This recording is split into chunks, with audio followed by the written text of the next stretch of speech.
మెదక్ జిల్లా Ramayampet BRS party social media warrior Narasingarao social మీడియాలో post పెట్టడంపై గత 4 రోజుల క్రితం రామాయంపేట పోలీస్ స్టేషన్లో కాంగ్రెస్ నాయకులు అక్రమ కేసులు బనాయించారని మెదక్ మాజీ ఎమ్మెల్యే పద్మ దేవేందర్ రెడ్డితో తెలంగాణ భవన్లో కలిసి బీఆర్ఎస్ వర్కింగ్ ప్రెసిడెంట్ కేటీఆర్ కు వివరించారు.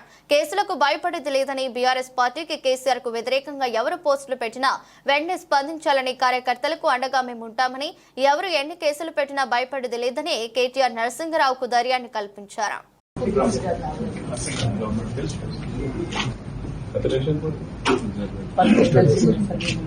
కాదు పెద్ద హీరో అయిపోయినావు మొన్న మాట సార్. మీ మొత్తం మెదక్ కాన్స్టిట్యున్సీలు ఎవరు కూడా అంత ధైర్యంగా మాట్లాడాలా సార్. నువ్వు మాట్లాడు, ఎమ్మెల్యే మాట్లాడినా పంకిమాల్లో మాట్లాడు. నువ్వు చేసేది తప్పు కానే కాదు. మన నాయకుడిని, మన బాపును మనం ఎవడన్నా మాట్లాడితే మాట పడవు అంతే కదా. నువ్వు చేసింది తప్పు కాదు, కాకపోతే నీకు జరిగింది తప్పు. వాడు కొట్టుడు, ఇష్టం వచ్చినట్టు చేసుడు లైన్ లో పెట్టి మరీ ఉంటుంది తెలుసు. వాళ్ళ బల్పట్లు ఉంది సార్. టైం వస్తుంది తమ్మి. నేను ఏమంటానంటే, నేను కేసీఆర్ సార్ లెక్క మంచోళ్ళు అయితే కాదు, బరాబర్ హిసాబ్ కితాబ్ ఏం చేస్తాను గుర్తు. ఆ పేరేందో చెప్పినాక సిఏ ఎవడో బిడ్డ, నువ్వు జరిగిన దానికి మా తరఫున సారీ. హిసాబ్ కితాబ్ చూసుకుందాం. వాడు ఎవడో వాళ్ళ పేరేందో కానిస్టేబుల్ నుంచి మొదలు పెడితే సిఐఎస్ఐ దాకా రాసి పెడతారు సార్. నేనే చూస్తా వాడు వీడియో ఒకటి నేను ఓకేనా.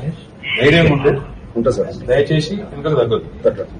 ఎందుకంటే మనం ఇంతకంటే పీకే కూడా వెళ్ళలేదు. అర్థమైంది. నువ్వు పెట్టనే పెట్టిన లోపల కొట్టనే కొట్టి నేను చెప్తాను ఎక్కువ లెక్క అంతే. మీరు కూడా కొంచెం ధైర్యం చూపెట్టారు. అందరు పోరా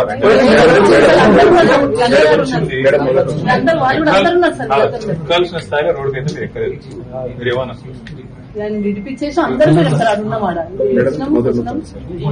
ఉన్నది నేను ఏమంటాను, మన స్పందన. కేసీఆర్ సార్ ఫోన్ చేసి ఆ పిల్లగాని ధైర్యం చెప్పు. మొన్న రాత్రి ఫోన్ చేసి పిల్లగాడి కలుగు ధైర్యం చెప్పు అని చెప్పాడు. ఆయన చూసి ఆయన పట్టించుకుంటున్నాడు, మరి మనం పట్టించుకోకపోతే ఇట్లా ఎక్కడ గట్టిగుంటుందాం. ఇలాంటి వాళ్ళు ఇంకో 10 మంది వస్తే వాళ్ళ అగ్గి పెట్టచ్చు. టెన్షన్ పడకు. All the best.